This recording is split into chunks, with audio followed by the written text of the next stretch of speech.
Hello students, welcome to class 11th। I'm Yogita Singh, your political science teacher.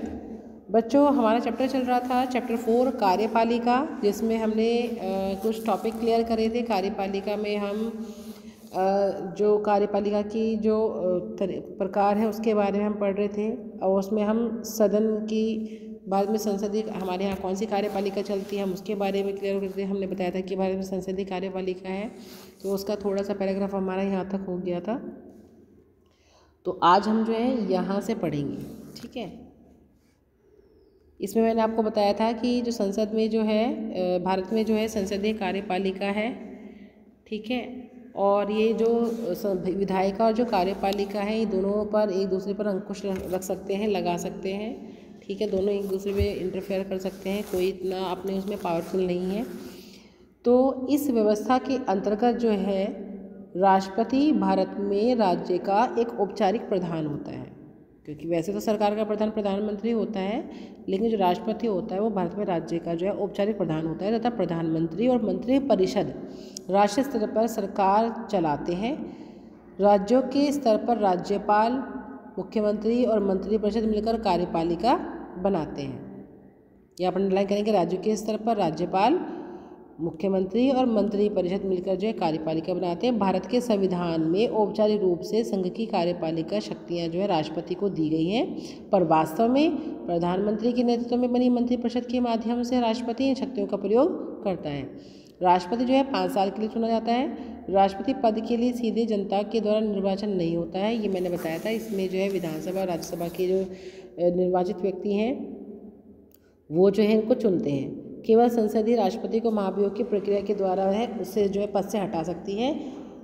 और इसमें देखिए कि अनुच्छेद 74(1) में राष्ट्रपति को जो है सहायता और सलाह देने के लिए एक मंत्री परिषद होगी, जिसका प्रधान प्रधानमंत्री होगा। ये हमारे संविधान में लिखा हुआ है कि राष्ट्रपति को सहायता और सलाह देने के लिए एक मंत्री परिषद होगी, और उसका जो प्रधान होगा वो प्रधानमंत्री होगा। राष्ट्रपति अपने कृत्यों का प्रयोग करने में ऐसी सलाह के अनुसार कार्य करेगा, जो सलाह वो देंगे मंत्री परिषद। लेकिन राष्ट्रपति मंत्री परिषद से ऐसी सलाह पर पुनर्विचार करने को कह सकता है। जो उन्होंने मंत्री परिषद ने या प्रधानमंत्री को जो भी सलाह दी है उस पर वो पुनर्विचार करने के लिए बोल सकता है कि आप दोबारा से इस नीति पर सोचें या इस कार्य पर सोचें, और राष्ट्रपति ऐसे पुनर्विचार के बाद दी गई सलाह के अनुसार ही कार्य करेगा। यानी कि उसके बाद पुनर्विचार के बाद जो भी कोई सलाह आती है उसे वो मानना पड़ेगा राष्ट्रपति को। तो इस कथन में जो शब्द ही है लास्ट में आया है, तो इसका प्रयोग हुआ है। इसका क्या मतलब है? इसका मतलब ये है कि राष्ट्रपति मंत्री परिषद की सलाह मानने को बाध्य है, उसे सलाह माननी पड़ेगी। राष्ट्रपति की शक्ति पर उठे विवाद के कारण संविधान का संशोधन करके ये स्पष्ट कर दिया गया है कि राष्ट्रपति मंत्री परिषद की सलाह मानने को बाध्य है। बाद में एक और संशोधन हुआ था, जिसके द्वारा यह निर्णय लिया गया था कि राष्ट्रपति मंत्री परिषद को अपनी सलाह पर एक बार पुनर्विचार करने के लिए कह सकता है, लेकिन पुनर्विचार करने के बाद जो सलाह आएगी वो उसको माननी पड़ेगी। तो इस तरीके के जो अधिकार हैं बताए गए हैं, इसमें पावर शक्ति जो बताई गई हैं। अब है राष्ट्रपति की शक्ति और स्थिति। आप पहले ही पढ़ चुके हैं कि राष्ट्रपति सरकार का औपचारिक प्रधान है, उसे औपचारिक रूप से बहुत सी कार्यकारी, विधायी, कानूनी और आपात शक्तियाँ प्राप्त हैं। संसदीय व्यवस्था में राष्ट्रपति वास्तव में इन शक्तियों का प्रयोग मंत्री परिषद की सलाह पर ही करता है। प्रधानमंत्री और मंत्री परिषद को लोकसभा में बहुमत प्राप्त होता है और वही वास्तविक कार्यकारी है। अधिकतर मामलों में राष्ट्रपति को मंत्रिपरिषद की सलाह जो है माननी पड़ती है। अब यहाँ पर देखिए क्या लिखा हुआ है। पंडित जवाहरलाल नेहरू जो संविधान की सभा में वाद पर ये खंड है। हमने राष्ट्रपति को कोई वास्तविक शक्ति नहीं दी, लेकिन उसके पद को प्रभुतापूर्ण और गरिमा में बनाया। संविधान उसे ना तो वास्तविक कार्यकारी बनाना चाहता है और ना ही एकदम नामात्र का प्रधान।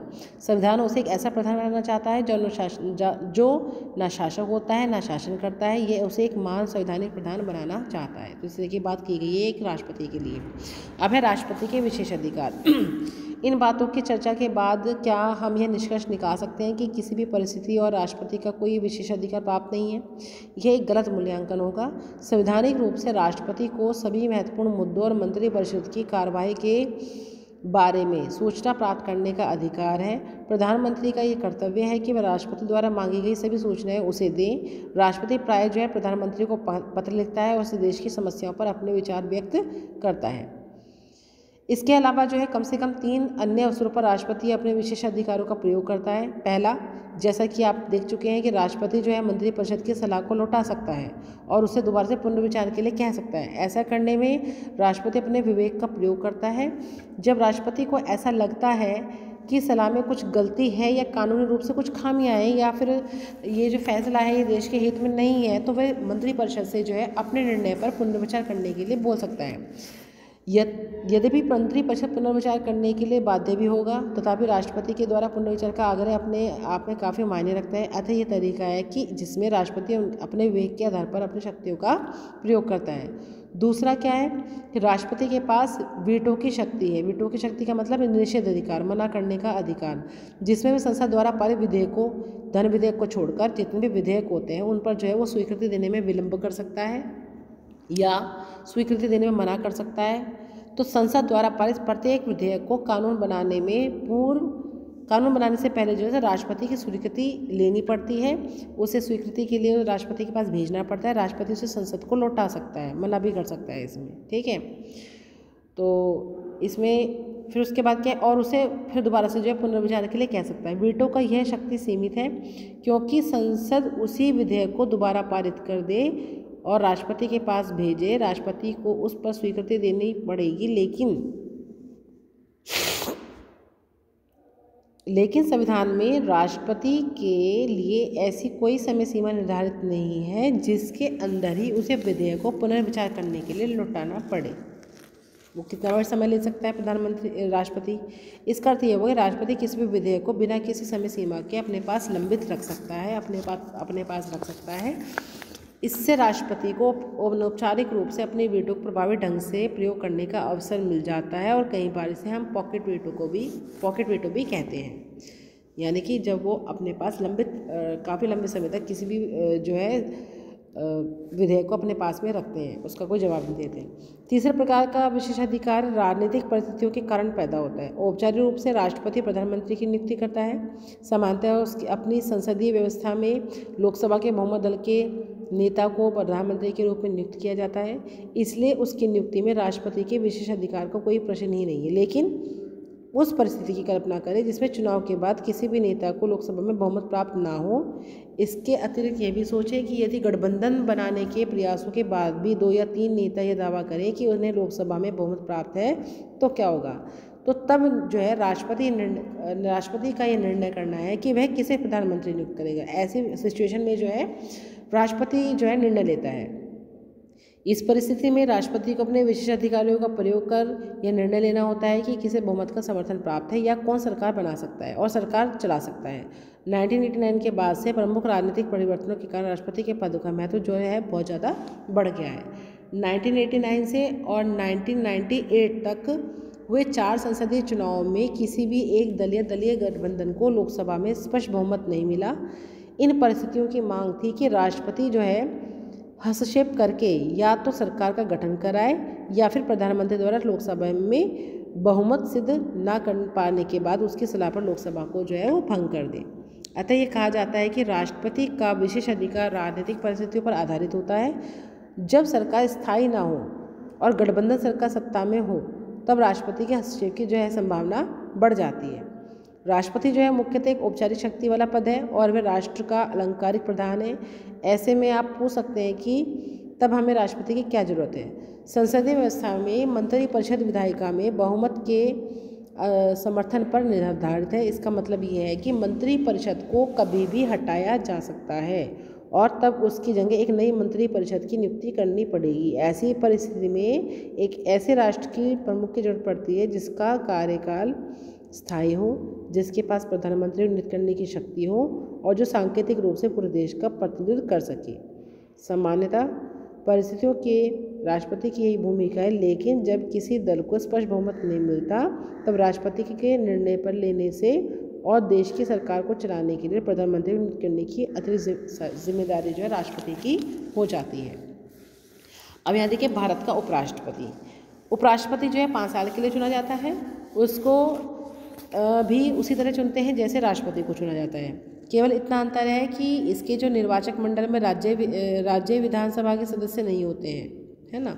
उपराष्ट्रपति को हटाने के लिए राज्यसभा को अपने बहुमत से इस आशय का प्रस्ताव पास करना पड़ता है और उस पर प्रस्ताव पर लोकसभा की सहमति लेनी पड़ती है। उपराष्ट्रपति राज्यसभा का पदेन अध्यक्ष होता है और राष्ट्रपति की मृत्यु, त्यागपत्र, महाभियोग द्वारा हटाए जाने या अन्य किसी कारण से रिक्त होने पर यह कार्यवाहक राष्ट्रपति का जो है काम करता है। उपराष्ट्रपति तभी तक कार्यवाहक राष्ट्रपति के रूप में काम करता है जब तक कोई नया राष्ट्रपति नहीं चुन लिया जाता है ना। फर्रुखुद्दीन अली अहमद की मृत्यु के बाद में जो है बीडी जत्ती जो है तब तक कार्यवाहक राष्ट्रपति के रूप में कार्य करती है जब तक जो है कोई नया राष्ट्रपति नहीं चुना गया। तो जब राष्ट्रपति नहीं होता है तो उपराष्ट्रपति जो राष्ट्रपति के पद पर जो है काम करता है। अब इसमें एक चीज़ और थी, प्रधानमंत्री की नियुक्ति में राष्ट्रपति की क्या भूमिका रहती है। 1977 के बाद भारत के दलीय राजनीति में काफ़ी जो है प्रतिस्पर्धा रही है और ऐसे अनेक उदाहरण हैं जब लोकसभा में किसी भी दल को बहुमत नहीं मिला है। इन परिस्थितियों में राष्ट्रपति ने क्या किया। मार्च 1998 में चुनाव में किसी भी दलीय गठबंधन को बहुमत नहीं मिला। भाजपा और उसके सहयोगी दलों को कुल 251 सीट मिली जो बहुमत से 21 कम थी।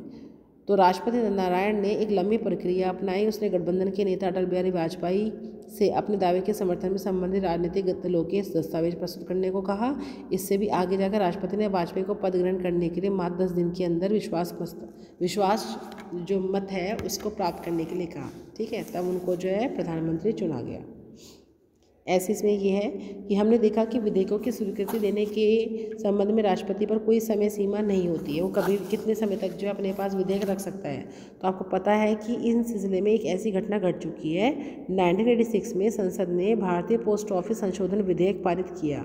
अनेक लोगों ने इसकी आलोचना की क्योंकि विधेयक प्रेस की स्वतंत्रता को बाधित करती थी। तत्कालीन राष्ट्रपति ज्ञानी जैल सिंह ने उस पर कोई निर्णय नहीं लिया। उनका कार्यकाल समाप्त होने के बाद अगले राष्ट्रपति वेंकटरमण ने उसे पुनर्विचार के लिए संसद को लौटा दिया। तब तक वह सरकार बदल गई जिसने विधेयक पेश किया था और 1989 में एक नई सरकार चुनकर फिर वापस आई। यह दूसरे दलों को गठबंधन की सरकार थी। उसने इस विधेयक को दोबारा संसद में पेश नहीं किया। इस प्रकार जैल सिंह के द्वारा विधेयक को स्वीकृति देने के निर्णय में विलंब करने का वास्तविक परिणाम यह हुआ कि विधेयक जो है कानून नहीं बन सका। तो इस तरीके जो है एक लंबे प्रोसेस में भी जो है इसको ये विधेयक को जो है टाल देते हैं। तो बच्चों आज हमने यहाँ तक पढ़ लिया है और नेक्स्ट वीडियो में हम इससे आगे प्रधानमंत्री मंत्रिपरिषद के बारे में यहाँ से हम कंटिन्यू करेंगे। तो आप यहाँ तक जो है अपनी बुक को रीड करेंगे, मेरी वीडियो को बहुत ध्यान से देखेंगे, इस चैप्टर को बहुत ध्यान से समझेंगे। Thank you, have a nice day.